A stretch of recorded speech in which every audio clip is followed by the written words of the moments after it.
I am Ferdinand Marcos, and I am the President of the Republic of the Philippines. I stand today on behalf of 110 million Filipinos. Mga kababayan, shoutout sa inyo, mga beswa, sa mga Marcos loyalists and supporters. Nakikita nyo yan, mga kababayan. Today is June 6, 2024. Oh, ayan, si Pangulong Marcos Jr. guys, umikot na naman sa buong Mindanao. Nandyan po siya sa Tagum, mga kababayan, namigay na naman ng mga ng tulong, ayan, sa mga magsasaka, mga binhi. Ay nako, mapapasa na all ka na lang talaga, mga kababayan. Mga bangka, mga machinery, mga cash assistance, kung nakikita nyo, mga chike, dyan po sa Tagum, city.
Ulitin ko, mga kababayan, shout out sa mga DDS na nakatanggap ng kaukulang tulong.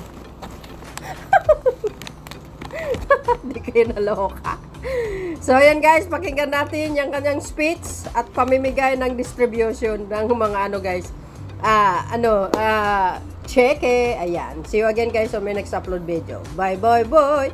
Kasing init at kasing sigasig ng ating kasalukuyang administrasyon sa pagsisikap na ipagpatuloy ang nasimulan at tiyakin na makinabang ang mga mamamayan sa ating mga programa at ang ating mga proyekto. Wow. Kaya po ay hindi po namin kayo pababayaan. Wow. Kayo po ang sandigan ng ating bayan sa pag-unlad, kung kaya't hindi kami titigil sa pag-aagapay sa inyong lahat. Makakasiguro po kayo.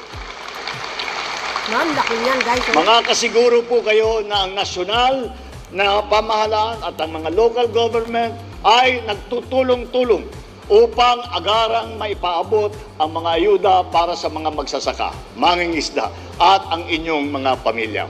Ito po ang bagong Pilipinas. Sa panahon ng tagtuyot at tag-ulan, kaagapay niyo kami sa pagbangon tungo sa mas maunlad na buhay. Sa inyong suporta, mga dasal, at patuloy na pagkakaisa, matutupad po natin lahat ng ating pangarap para sa Tagum na magtatagumpay tayo, maisulong ang malawakang pagbabago sa buong Mindanao at sa buong Pilipinas. Magtatagumpay. Kami po yung beneficiaryo po ng Department of Agriculture, particularly the Inspired Project po ng DA. Ang Inspired Project po, ito po yung nakakatulong sa aming mga farmers. Kami po kasi yung farmers na nagtatanim ng saging. Sa panahon po kasi ngayon, devastated po yung sagingan namin dahil po sa fusarium wilt.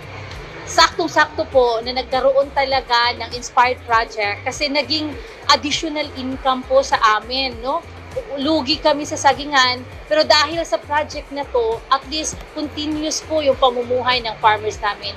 We are in Checkered Farms Agrarian Reform Beneficiary Multipurpose Cooperative, isang kooperatiba na binubuo ng 87 po na farmers. So, ito po talagang sa DA, parang malaking utang na loob po talaga namin. Kasi kung wala po ito, ewan ko po kung saan kami kukuha ng pang-additional na pangkain po namin. Malaking tulong sa amin na binigyan kami ng ganitong machineries, ay malaking tulong din sa aming asosasyon na kung baga sa pag-harvest mas madali, hindi kami na mahirapan.